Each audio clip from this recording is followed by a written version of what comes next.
So if you are on social media, you'll see that in the past few months, the past year or so, it's kind of become this trend in Forex trading communities where if you have more trading capital, I don't know what people call it nowadays, but the more capital you actually have, the better the trader you are. But I think this is quite bad for beginners to see, or traders that are profitable, but they're not at that rich sort of scale yet. So they're not making hundreds of thousands a year.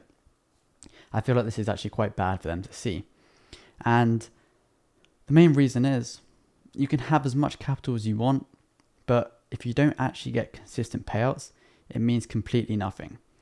What I could do right now is I could buy $5 million worth of challenges and then just pass them. Doesn't mean I'm going to get a payout. Doesn't mean I'm going to make my money back. Definitely not. Those accounts, you could blow one, you could not make profit on the other. There's a multitude of different ways it could actually go. But the main reason why I think this is actually bad for beginners is it's promoting just getting funded rather than getting consistent payouts. I'd be more impressed by someone that had a $100,000 funded account, but let's say they were making 3 to 4% per month. So they're making 3-4 grand per month consistently. I'd be more impressed with that person than someone that has 2 million in funding, but 1 month they're losing half it, the next month they're getting it back, they're getting around a 5k payout, but they're not able to consistently trade on those accounts. So trading is all about consistency, and it's all about the long term.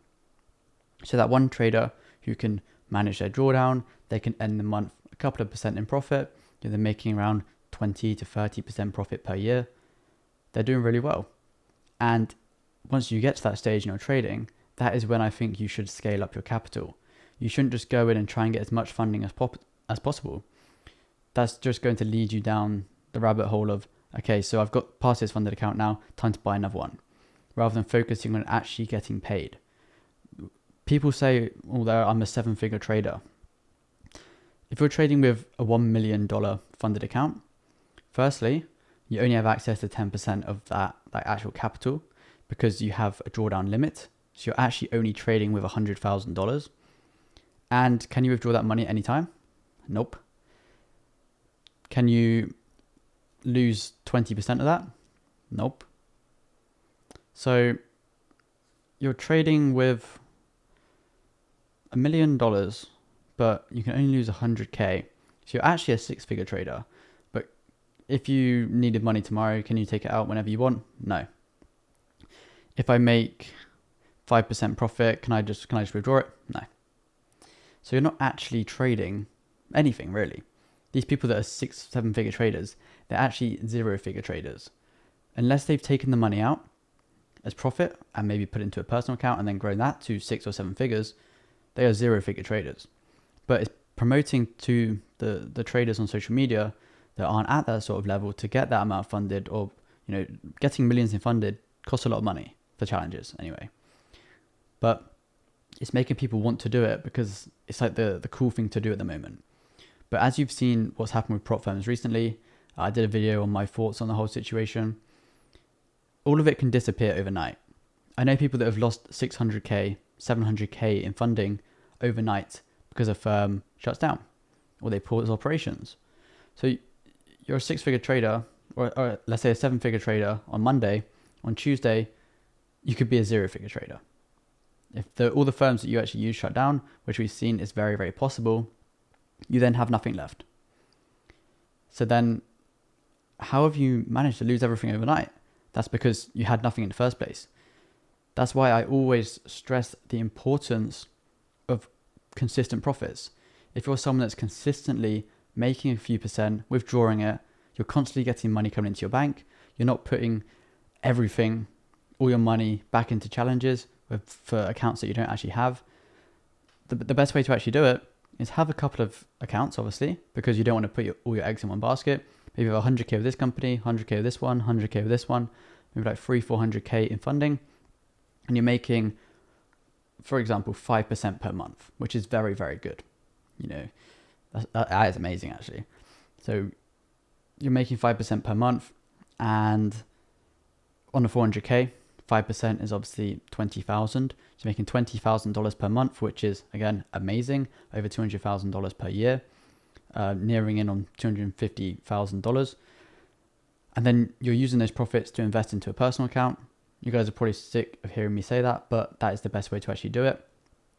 Let's say you're investing 10k into that personal account every single month. Over the next 3 years, I mean, you're depositing $360,000 into that personal account. And let's say you're also making 5% on that account, the compound effect is going to be crazy. So the trader that has less funding, they're making a decent percent per month.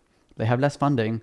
They are actually ending up with more money total, personally, than the person with all the funding. Because they're trading recklessly, they're trying to manage 10, 20 different accounts. And the person that was a 7-figure trader, they might not have much cash. And obviously, prop firms, the money is only yours. You only actually receive the profits when it hits your bank. Because there's always ways of them getting out of the payouts. As we've seen recently, prop firms will literally say anything to get out of paying people. So as long as that money is in the prop firm's side of the deal, I guess, it's not yours. And you can't count it as profit you've actually made. If I did a 50k day today and I haven't withdrawn the money, have I actually done a 50k day? Nope. Because was I trading real accounts? Nope. You actually made 50k on a demo and you're just being paid by someone else's failed challenges. You're not actually trading any of this money. That's why I always emphasize the importance of trading with a personal account alongside any prop firm challenge accounts which you're actually trading at the same time. Because you always want to be trading real money. My personal accounts, if I want to take the money out, I can take it out right now. If I need to pay for something, I can take it out. I can withdraw my profits at any time. I can withdraw my initial balance at any time. I don't have any restrictions. So if you see someone saying they're a 7-figure trader, if they don't have 7 figures in personal capital, are they a 7-figure trader? I think not. And I feel like the people getting into trading, they're seeing this, they're seeing the big numbers, there's 6 million in capital. That person might have 50k cash, for example, because they spent it all on challenges and they're not really getting many payouts because they can't manage it.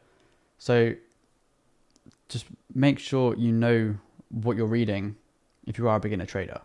Don't be impressed by all these large numbers. You should be impressed by consistency. If someone can consistently make 2% per month, that's more impressive than someone that has a very, very volatile equity graph. Let's just say that.